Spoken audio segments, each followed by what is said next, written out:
Hi, this is Brian Sebastian, Movie Reviews and More, the Women's Broadcast TV Network, Worldwide TV Network, and WomenOnTV.tv. And here we are in Columbus, Georgia, and we're at my friends Matt and Michelle's last names for us. Castine. And you can see over us, Matt created this, I'm sure, so I love the background and everything. I think it's very, very important. I like people who've served in the military. We have to always honor them, yes. Our men and our women. I think that's very, very important. And then on this side we have who? Terri Marie here. Hi, guys. And Lacrisha. Lacrisha. From where? From New Orleans. Yeah, but she drove here from Casper, Wyoming. Tell the story. Because you're a military person, but you're from all over the place. So tell how you got here. Because we're in Columbus, Georgia, and it's Super Bowl week. You drove from where to get here? I drove from Casper, Wyoming, as fast as I could. Wow. How long did that take? That's 23 hours of hardness right there. 23 hours. All right, Terri, you know what she wanted to do? She was driving to get here so she can go out to a party. She was. Okay. She was. That's the way. Terry's like, why are you looking at me? Because you're a party girl. No, I'm not. It's called she's I'm a a socialite. I'm correcting it out there. And Brian's like, who should we be looking at? Exactly. But the reason I wanted to do the show because we all have great story to tell, and one of the things I wanted to get these two together for the longest time. Not only are they really, really good singers, you've never heard them sing, Matt has. I've heard both of them sing, and I really would love to expose them more, and I'm going to. Yay! So let's start with this. Let's start with Matt, because thank you for your service, and I mean that because I marched in the Drum and Bugle Corps, so I'm very, very traditional, very loyal when it comes to people in the service. That's where the Drum and Bugle Corps community came from, VFW, CYO, American Legion. Yeah, exactly. We had those things when we marched, so I always honored that. So the flag to me is very, very important. Talk about your service and why you joined the military, because it's important. Oh, I mean, I joined the service just because that's all I've ever wanted to do, honestly. And there wasn't anything much going on where we're from, so I decided, hey, why not make an adventure? Yeah, and you did. And I did. I only initially was actually going to go in for the initial 3 years, and then made it a career. You served where? All over the United States, Fort Campbell, Fort Hood, Texas, then here, and then deployed several times to Afghanistan and Iraq. And you're originally from where? Plattsburgh, New York. And Michelle, where are you from? Plattsburgh, New York. And how did you guys meet? We grew up together. Exactly. Now this is the interesting story because you guys kind of knew each other, right? Yes, we knew each other for years since we were kids. Well, she was best friends with my oldest sister. And then you guys always saw each other, but really didn't in a way? Well, yeah, we were both married before, and then I was in California living there, and he was in Tennessee at Fort Campbell, and we just happened to be home visiting family at the same time. My cousin's wedding. Yeah. And we were both single at the time. It was all his mom's fault. But it worked, didn't it? It worked, didn't it? Yeah, it did. It's kind of the universe kind of puts you together. I look at it that way. Mm-hmm. Yeah, probably. Yeah, because that's a huge dose of faith, being that far apart and then just having to be there at the same time. And then he's saying that he's going to get stationed in Georgia, because I was back in California and he went back to Tennessee. He's like, I'm going to get stationed in Fort Benning, Georgia. I'm like, where? I didn't want it either. I lived in Orange County, and I'm like, you want me? And he's like, I want you to move there. I'm like, Georgia? What is that? Yeah. But the thing is, you guys Here we have a are. great relationship though, because you guys talk a lot about everything, which I really like. I can't wait to have a relationship like that, which is fun. So, because you do, you guys, you give me hope of maybe getting married, but I'm not going to be married. That's not going to happen. Well, it gives me hope to get married again because I'm divorced and I'd like to, I just want to get married to the right person. Well, here's the thing. You got enough people hounding you, and it's just a start. Okay, Brian. Yeah. All right, talk about, okay, so right now, and we have a lot of things going on. Yes, we do. Really, really happy. So you didn't get a chance to go out in Tennessee so much, but you were in Tennessee. We shot some really good shows there, didn't we? Yes, we did. And the numbers were really huge, and because Michelle puts them up. They're so again, fantastic. the only reason I like Michelle. Now, The only is that she does a lot of great things for me, and she sees the stuff that we're doing. So again, I'm jumping around all over the place because there's so much stuff to do. We got a call today from Linda Ewan. She's the president of SWIP. Southern women in film and television in Tennessee. So she's invited us to go and speak on their panel. So I'm gonna choose these 3 and 1 or 2 other people to talk about that. And I really want to talk about women's issues and things like that, which would be good. But what Michelle does, I always thought she was a great singer. She's great at organizing stuff. And then you've been through things in general because she helps upload our shows. So if it weren't for Michelle, we'd be struggling with our shows. Well, there's The so stuff much that she stuff. has to go through, you know? and you know from sending some shows over. It's not Yes. easy doing all this stuff. Yeah, it's a lot of work. There's usually a lot of problems and file sizes and You had health issue related stuff come up. Talk about that. Oh, 'Cause that's important Lord. too. So I was diagnosed with stage 4 breast cancer almost 3 years ago. I've been on treatment ever since, and I've had it come back a couple times since the initial diagnosis, and I've fought it every time through either chemo or surgery or whatever it may be. I'm on treatment every 3 weeks still. I take a daily chemo pill.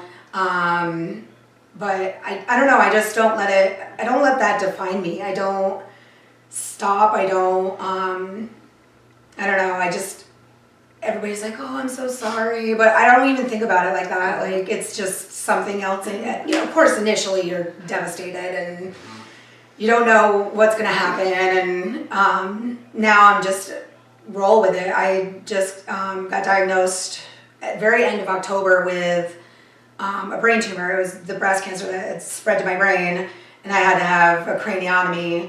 I had a 1-inch tumor in my brain, so I had surgery November 8th, where they had to Which is my brother's birthday. cut open the back of my skull. And we talked about that. It's literally you went in for something, and then you discovered that you had that, and then like 7 days later. No, I literally went to my oncologist and said, you need to scan my brain because I think there's something wrong. Oh, so you knew that there was something wrong I with you. have found it all 3 times. I'm the one that went to the doctor and was like, Were you having headaches or what kind of symptoms? vision problems Vision issues? and depth perception and I had told her for months though to go get a brain MRI, but she wouldn't.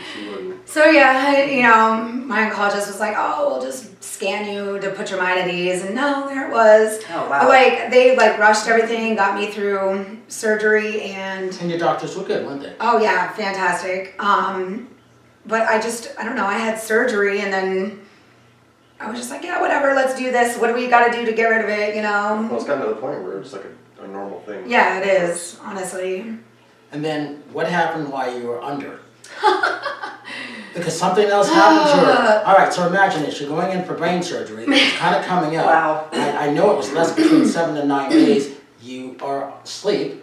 You wake up, and what happens? So I want to say first, my brain surgeon was amazing. He did a fantastic job. I had healed like way quicker than normal.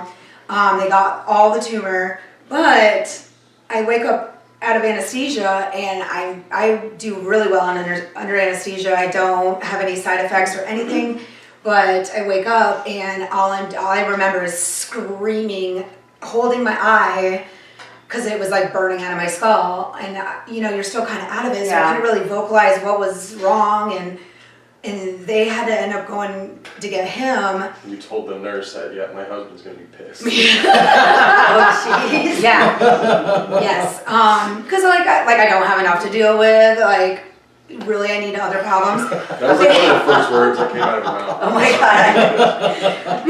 I had to be face down for surgery because it was on the back of my head. So apparently, I was already out. I was already under. They had me face down, and they do that like chloroprep stuff. It used to be iodine, but now they use, it's what's called chloroquine. So apparently, it drained into my eye or dripped Oh, into my wow. eye, and it sat there through the whole entire 3 to 4 hour surgery. Chemically burning. And yeah, until I woke up, it was like chemically burning my eye. Oh my god. So I couldn't see hardly at all out of this eye for a good month and a half. It was, and I had to go to eye doctor visits. 3 days after her surgery, after being released from the hospital, we had to go to an eye doctor. Did they give you medicine to put in it, or how did they? Yeah, they had to call in an emergency ophthalmologist That night. and do all this stuff. They had to put like some contact in my eye to protect it, and it was crazy. When I'm like, Wow. really? And then, so the whole thing is, I'm calling her, I'm like, Michelle, how you doing? And all of a sudden, I'm fine. I'm fine. I'm like, are you really fine? Well, I have a problem with my eye. What's wrong with your eye? Well, they got something in my eye. I'm like, something in your eye? And then she's explaining it to me. I'm like, oh my God. And then I'm like thinking, Matt's So going to be really pissed. I really was thinking about that. Matt's not going to be happy about that. He was mad. As soon as I found out, after I talked to the doctor, I was instantly calling lawyers and, In the hospital. trying to find out what I could do. But the hospital just kind of rubbing it off like, it's okay, we messed up, but It's not okay. No, it's not. that's the letter that we received. But here's the thing, let's make it clear. Your doctors are very good. You have a good relationship with Oh, everybody. yes. It was a mistake, however, it still got into your eye. Yeah. So think about this, people. Imagine when we've had something happen, all of us in our family, something like that. It could be your best friend or whatever the case may be, but something that could damage you for the rest of your life. And you just had brain surgery. Yeah, that was the last thing I needed. So what was You didn't hurting do her it. the most was her eye and not her brain. It's If you can sad. imagine that. She had zero pain from her brain. I mean, I did get a little bit of headache and it'd be sore and whatever, but the biggest thing that caused me the most problem was my eye. Because not only was it burning for the first however many days, but even once the burning and pain went away, the vision, my eyes were two totally different, seeing. This one was fine and this one was completely blurry. She was running into walls. So my balance was all off. Oh, that's right. And you guys were watching a movie or something too, and then something. Yeah, I had to stop watching the TV because there was lights flashing and stuff. And I'm like, I can't. It hurt. Oh my It was gosh. really an issue of them paying attention too, because you have several nurses there that are meant to clean you up and, That's so what that. it was one of the nurses that worked for the hospital, not for her brain. Yeah, my brain surgeon So was it's actually completely mad at, separate entity. Yeah. because he's like, it looks bad. He's like, I just did this amazing brain surgery and it totally gets overshadowed by somebody Who made screwing mistakes. But a lot of things are on the facility, as far as the tools, how they're cleaned, a lot of things are actually on the facility. So if you don't have a good facility, then. That's how I got MRSA staph infection because I had a collapsed lung because they had put a tube in my pleural cavity, and so I had to have surgery and have a pleural infusion because of the mistake that the hospital made. So it's just these. There's no excuse for it, but I mean it happens all the time. Yeah, people make mistakes, obviously, but then, I'm just like, this is the last thing I need to deal with right now. I'm at a doctor constant. You see a doctor probably an average 3 times a week, right? Right. That's a lot. Thank God we have the healthcare that we do. Yes. If not, we'd be in a Yes. cardboard box somewhere. Yes. Can you talk about what healthcare you have? TRICARE. Why is it good? It covers everything and anything. Is it It's almost you it's almost being as in if the military from that? Yeah. Okay. Since he was retired out of the military, we are able to get TRICARE, regular active duty type TRICARE, for the rest of our lives, as long as it's just an annual payment, but it's Worth it. It's for the 4 of us in a family, it is probably the price that one person might pay for 1 month. That's good. Normal health insurance. We pay for a year though. That's it. Right. That's what I mean. It's annually for a 4-person family.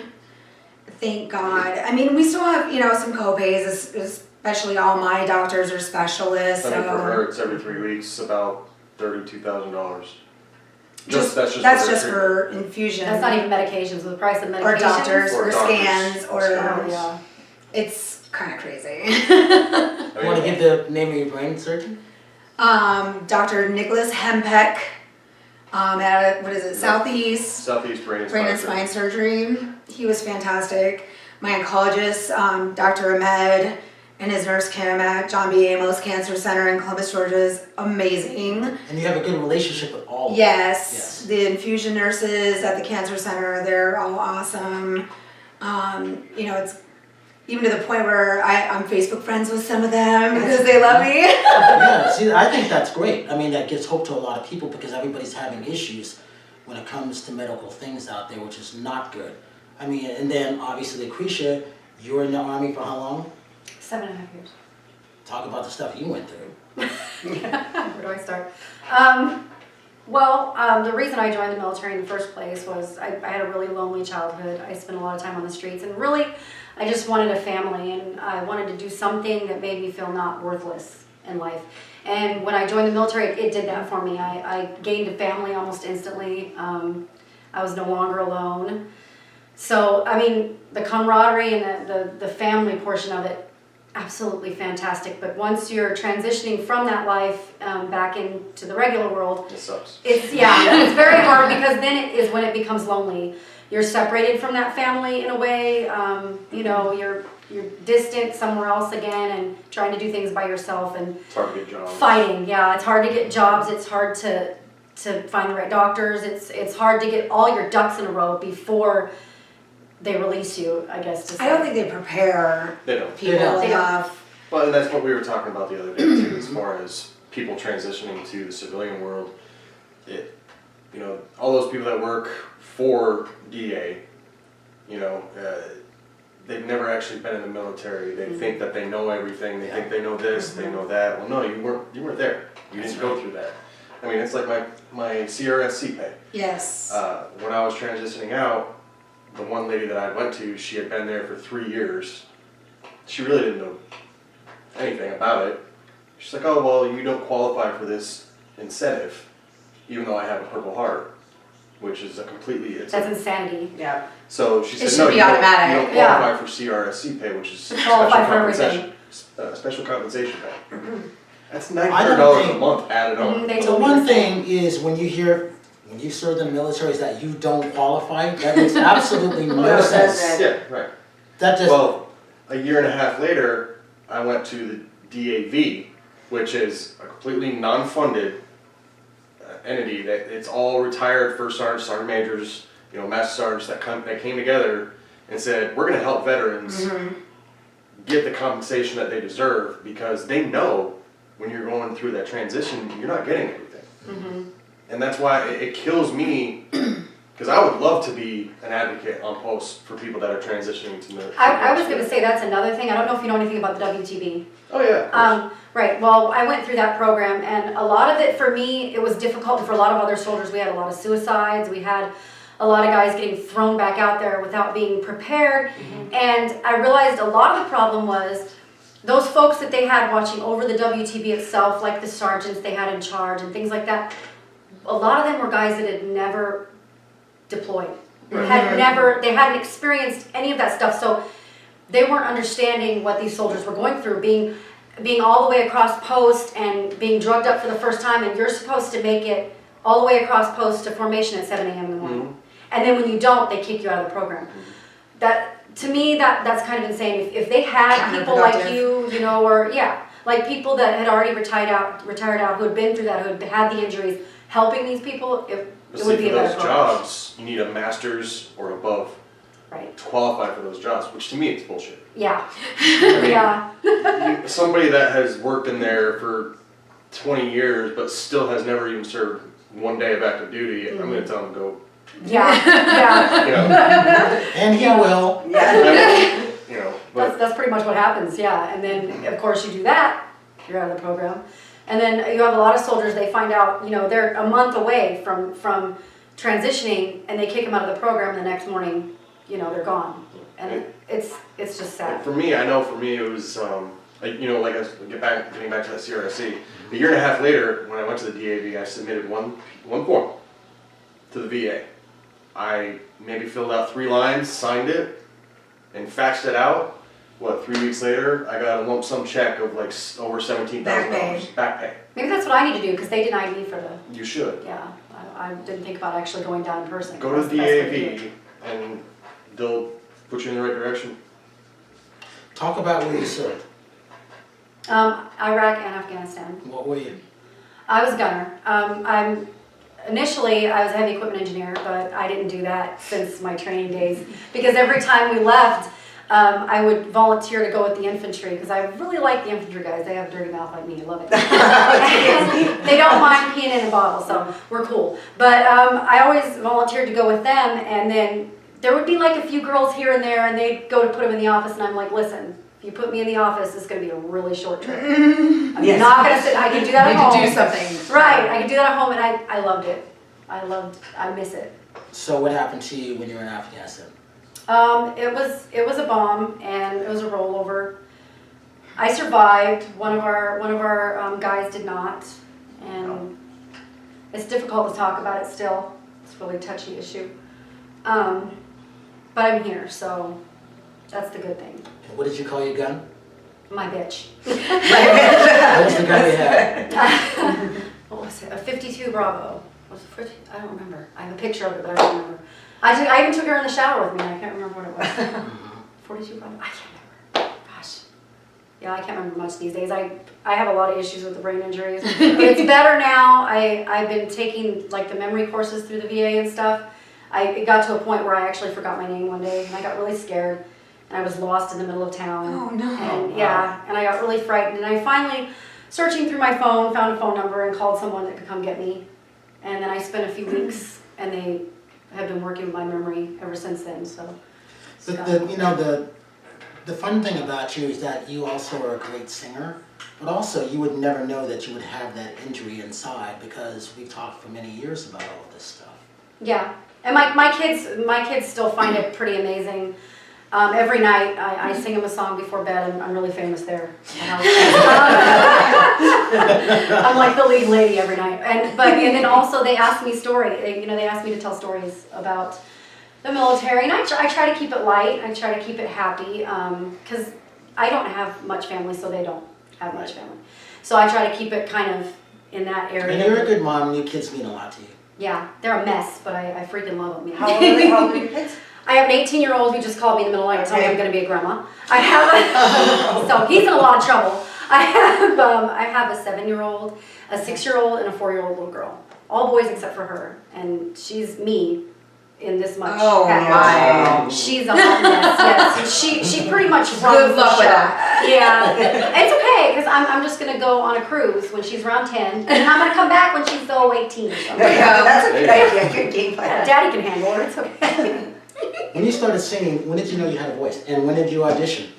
I knew I had a voice when The Little Mermaid came out for the first time, and I saw it. I wasn't supposed to watch it, but I did, and I saw it because my grandma was like super Christian. But I saw it, and I was in the kitchen scrubbing the floor with a toothbrush, and I started thinking, this sucks. So I'm like, I'm just gonna sing this little song that I learned on The Little Mermaid, and I started singing it. And my grandmother said, "Lacrisha, get in here." And I thought, crap, I'm in trouble. So I put the toothbrush down, I ran in there, and she goes, "Sing that again." And so I said, okay. So I sang it again. She goes, "All right, go back and clean the floor." So my grandpa got home later that night, and he was the head of the choir in the church. And she said, "You've got to hear this kid." And he's like, "Why? She can't hold a tuna paper bag, kind of like you, making jokes." And she's like, "Just listen." She calls me in there, and I sang, and he's like, "Let's go get the keyboard." And then I just started singing in church, and then started auditioning, and of course my dad forced me to audition for that voice crud. It was just an All right, so talk experience. about that situation. When you went to go audition for what? I went to audition for The Voice, and look, I love to sing. I love to sing. However, when you start involving other things that have nothing to do with singing, like other politics, which is a lot of those shows are. That's what they're about. Right. They're about, Yeah, politics. yeah, it's about what they look like or what they look. If you have a voice and you can sing, wonderful, amazing. But I just didn't like it. I mean, it was people lined up all the way down. I made tons of friends on the way in the building. It was amazing. And we were all outside singing, and it was a great experience. But then when I got in there, I mean, we went in front of this guy. There was about 16 of us in the room. The guy wasn't even looking at us. And we had like 2 seconds. You hop up on this little square, you do your thing, and then he tells you, you and you stay, or y'all get out, whatever. And he called us back in there and was talking about they didn't have any more red tickets, but we could feel free to fly to New York, and told us we were good. And I'm like, listen, I got 3 toddler children. And you drove all the way from where? You're crazy. Yeah, I went all the way to You were in Atlanta. Alabama, I think, right? Yeah. And you drove all the way to Atlanta. Yeah, and I brought my dad, and we brought his wolf, and the hotel The charged real something wolf. like, yeah. Oh. Coach She said the hotel charged something like $200 because he Oh, was yeah. so big. Uh-huh. And I mean, we stood out on the sidewalk forever, which I don't mind, you know, I'll stand all day to go sing 5 bars, I don't care. But, you know, once we got there, I was just really upset about it. There's a lot of really great talent that just didn't get acknowledged. Doesn't get seen. Or who do you, I mean, don't you think we have lives? We can't pay to fly somewhere else just because you don't have your shit together. You know? Yeah. Yeah. I'm not doing it, I'm going to my babies, like, gotta sing them a song tonight, man. I don't have time for you. So was it they just ran out of tickets, and so even if you were So that we were auditioning anyway. Okay. Like hundreds of people So were that- auditioning, yeah. and they were never going to go anywhere at that point. And I'm like, unless you paid to go to the next step. right. Okay, And so yeah. it was all about the numbers. They're like, this is how many people we're going to have audition. So whether we have the tickets or not, this is how many people are auditioning. Oh, wow. So you've got people waiting for hours and hours, thinking, I got Might have a this, shot. and they don't even have a shot. So that really upset me. I That's was upset about pretty. it. Terry, talk about what we've been doing lately. We went to the GPK Gifting Suite. I can't even remember now. It's the first thing off the top of my head. Where else did we go? It's been a worldwide of things. It was for the Golden Globe Awards. That's right. And then I went to the Golden Soiree, and That's I right. got to. That Lady Gaga and Bradley Cooper were supposed Well, to be Lady at. Gaga didn't show up. That's right. They kind of canceled. But You saw Amy Adams. I got to see Amy Adams, which was really good. A brief moment of Nicole Kidman, because she came up with an entourage. It was so crazy because this is a private party where it was only industry people. And Nicole Kidman comes up with like 10 bodyguards. So she just peeked in, peeked out, where Amy Adams is walking around talking to people. She seems like that kind of person, She though. is beautiful. She's, just a nice soul, like just a down-to-earth person. She seems like a Yeah, but I mean, there was just no, I'm sorry, but there was just no excuse for the bodyguard situation. Yes, but no, it was a fantastic event. It was a champagne soiree with chocolate champagne and gifts, and we had a good time. And then I went over with Brian to the GPK Gifting Suite, and we got to meet Chaz Dean from Wynn. Oh, yes. And that was fun. he's got a new fragrance line that is amazing. Even Brian liked it. Well, what happened, we were about to have a drink, because we Yes. had a drink, and then I turn around and this guy's spraying some cologne on me, and I'm like, who's this guy spraying something on me? No, literally, I was talking, and I was bothered for a minute, and I turned around, and I it's would just, turn around with fists. well, salesman, he just touched you on the slide. I didn't go that far. Hey, Russ. I was talking to Terry this way, and I turned around, and he goes, "Tsk," and I'm like, what? Excuse And I go, me. oh, that smells good. And he goes, you like it? And then he Yeah. comes over, and there's Chaz Dean. Yes. And that's He's a how we character, met. yeah. And then we started talking, and I go, okay, there's nobody around. Terry, we're gonna talk to Chaz Dean. So I said, Terry, get your Facebook Live out, right? Yeah, And then Terry wanted to go this way. I'm like, no, we're not going anywhere. There's Chaz Dean. There's a big, huge bag that his guy gave me yesterday. I don't have any here, so I can't wear his hair stuff. So I said, I'll give it to someone at that point, and that's what happened. Come on now. There's a little. Well, no, I liked his fragrance. I thought it was good. I wanted to make sure that it's I like good. his sales tactic, the Yeah. sneaking on the slide, like you're gonna try this and you're gonna. Yeah, it was. No, it was that's what he pretty did. slick. It's almost Like literally. it. I swear, I think he was waiting for me to turn around so he could spray it, because that's what it looked like at the corner of my eye. But it worked. And then we established a relationship, and it was good. Yeah, there were some neat vendors there. I think the Snow's got a new whitening system. Which I'm out. still trying to reach. Yes, yeah, we want to try out that whitening system. Wink, because I need my pearly whites, yeah, for red carpet stuff. But they were there. I'm trying to think who else was there that we Oh, saw. the Go Donut. The Go Donut people, It's yes. the Go Donut. Super cool. And Tell us this what is that? You put your iPad or your phone in it, or you can put business cards Yeah, in you it. showed me that earlier. Like this is the one I like, Super because it neat. It is spins really around. Such a simple idea, but it's so Yeah. neat. And it looks like this one way, or you can have it this way. When I look at things like this, I It's think like of what this. I miss. Taller. Like as far as like inventing And things, then you can put right? like a Shark drink in Tank it. stuff. You can put your drink in it. It can come in different colors. I liked it because I was thinking of Matt at this point, because it's like an army color type of thing, and you can put your name on it. And I like that. So they came aboard, and then they have a Go Starter or Indiegogo on that. Just that. You want to read it? Sure, I can read. Intelligently designed. Get one now. Kickstart.com. CES exclusive perk. Donut. I like that one. I know, it looks like a donut. You could eat it. Yeah. And Go Donut. Okay, donut and Go Donut. What's the difference between donut and Go Donut? It's go donut. Okay. Now, you know, we met the guys, Yes. Raymond and Joy. But here's the story behind it. It's the wife, Nina, who created it. It's always the wife. It is. I didn't know this Well, I until I always sat tell down. her, she's awesome, I suck. You're right, I'm wrong. Which is why I admire That is the Michelle. smartest man alive. He says that all the time to me. Doesn't Well, that's matter, the whole doesn't matter thing. if I know I'm 100% right, I always tell That her is the secret to why this is lasting. Right? It's so beautiful. That's the beauty of this. All right, You. we got about 2 minutes. All right, Matt, do you have a website or anything if people want to reach out to you to get more information on what you were talking about? Because this is part 1. We're going into our part 2 next I mean, week. you can reach me on Facebook, Matt Castine, you can find me on there. And you know how you can find him? He's an animal lover. So he's always putting things up on dogs and cats because I find Yes. him amazing. I may look like an asshole, but I do have a soft. Their animals are so cute. So Yes, I've been they here all are. day. We love fuzzy Precious. things. Yes. Precious. Your website again, just in case. Or email. Or Facebook. My email, m.castine@yahoo.com. And Michelle. Facebook, Halanis. Yeah, hold on. Yeah, Halanis. So on Facebook,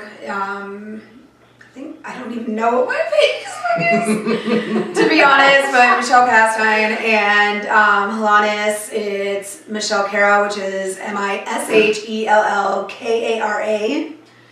And talk about Jackie's shirts really quick. Oh, Because you guys, I've always seen the interesting posts that you guys you've do. met Jackie at the MTV. Yep. Gifted And Suite. Terry interviewed her. Yes. So Jackie started a company that it's a boutique.